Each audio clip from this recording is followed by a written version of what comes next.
കുറേ നാളെ വലിയ വീഡിയോ ഇട്ടിട്ട് കേട്ടോ. അപ്പോൾ ഇന്ന് ഇടാമെന്ന് വിചാരിച്ചു. പൊന്നൂസിൻ്റെ കറിയാണ് കേട്ടോ, സ്പെഷ്യൽ ഉരുളൻകിഴങ്ങ്.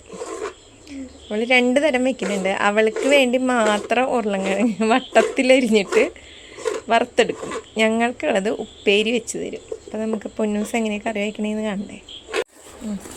ഉപ്പും മുളകും ഉപ്പും അത്രേ ഉള്ളൂ. മല്ലിപ്പൊടി ഇട്ടായിരുന്നു. ഇല്ല, ഇനി വെളിച്ചെണ്ണ എനിക്ക് ഒഴിക്കില്ല. തട്ടിക്ക് എന്തിനാ വേണ്ട. പൊന്നൂസ് കേട്ടാ ഇവിടെ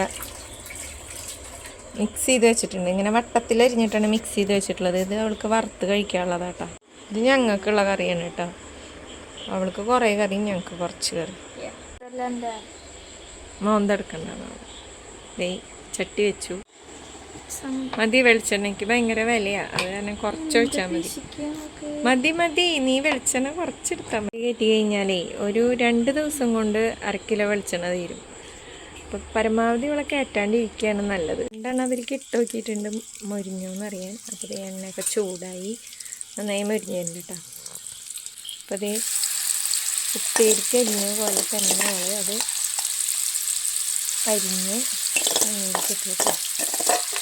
പിന്നെ എല്ലാം കൂടി ഒരുമിച്ചിടും. ഒറ്റയടിക്ക് പണി ചെയ്യാൻ വേണ്ടിയിട്ട് എല്ലാം കൂടി ഒരുമിച്ചിട്ട് വറുത്തെടുക്കും കേട്ടോ. നന്നായി കറിയൊക്കെ ഉണ്ടാക്കും കേട്ടോ. നല്ല രുചിയാണ്, പക്ഷെ എപ്പോഴും ഉണ്ടാക്കുന്നില്ല. ഇത് ഇങ്ങനെ മൊരിഞ്ഞ് തുടങ്ങണം. അതിൽ നിന്ന് ആവിയൊക്കെ ഇങ്ങനെ വന്നു തുടങ്ങിയിട്ടുണ്ട്. നാരങ്ങയുടെ നെല്ലിക്കയുടെയും പാത്രങ്ങളാണ്. ഇതൊക്കെ അതേ ഒരാഴ്ച കൊണ്ട് ഒരു തിന്നു തീർക്കും. കഴിഞ്ഞിട്ടുണ്ട്.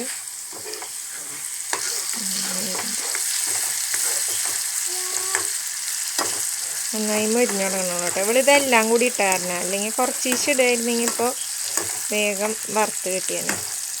അവൾ പാത്രങ്ങളൊക്കെ ഇങ്ങനെ കഴുകി തരികയാണ്. എന്നെ സഹായിക്കുകയാണ് കേട്ടോ പൊന്നൂസ്. ഞാൻ ആദ്യം വിചാരിച്ചു കേട്ടോ പൊന്നൂസ് എന്നെ സഹായിക്കുന്നത്.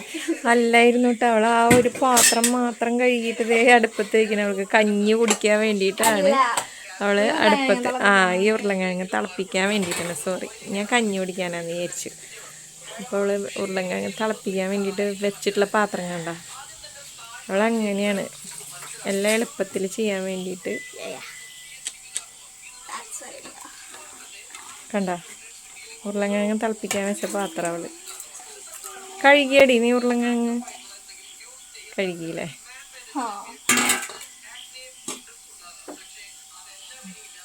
പൊന്നൂസിൻ്റെ ഉരുളൻകിഴങ്ങ് അപ്പോൾ റെഡി ആയിക്കൊണ്ടിരിക്കുകയാണ്. പൊന്നൂസിന് മാത്രമേ ഉള്ളൂ കേട്ടോ ഈ ഉരുളൻകിഴങ്ങ് കറി.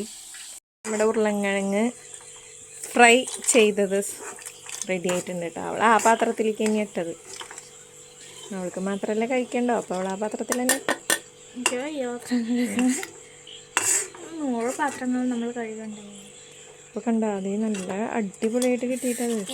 നല്ല ക്രിസ്പി ആയിട്ട് തന്നെയാട്ടോ ഇരിക്കണത്. അപ്പോൾ നിങ്ങളും ഉണ്ടാക്കി നോക്കണം. ചെറിയ ഉണ്ണികൾക്കൊക്കെ, ഈ 1ാം ക്ലാസ് 2ാം ക്ലാസ്സിലൊക്കെ ഉള്ള കുട്ടികളില്ലേ, അവർക്കൊക്കെ ഇത് ഭയങ്കര ഇഷ്ടമാവും. അപ്പോൾ എല്ലാവരും ഇതുപോലെ ഉണ്ടാക്കി നോക്കുക. ഞങ്ങൾ ഞങ്ങളുടെ കറിയിലേക്ക് പോകട്ടെ. പൊന്നൂസ് കറി വെക്കാനുള്ള ഉരുളൻകിഴങ്ങാണ് തയ്യാറാക്കിക്കൊണ്ടിരിക്കണേ കേട്ടോ. ഇത് ഞങ്ങൾക്കുള്ളതാണ് കേട്ടോ. ഗ്യാപ്പിൽ കൂടെ നമുക്ക് ഒരെണ്ണം കഴിച്ചു നോക്കി നോക്കാം. കുറ്റം പറയാൻ പറ്റില്ല, നല്ല രുചിയുണ്ട്. പൊന്നൂസിൻ്റെ ഫുഡ് റെഡി ആയിട്ടാ. കഞ്ഞിയും ഉരുളൻകിഴങ്ങ് വറുത്തതും. അപ്പോൾ അവൾ കഞ്ഞിയാണ്, എന്നും കഞ്ഞിയാണ്. അപ്പോൾ ഉരുളൻകിഴങ്ങ് വറുത്തതും കഞ്ഞിയും അവൾ കുടിക്കാൻ പോവുകയാണ്.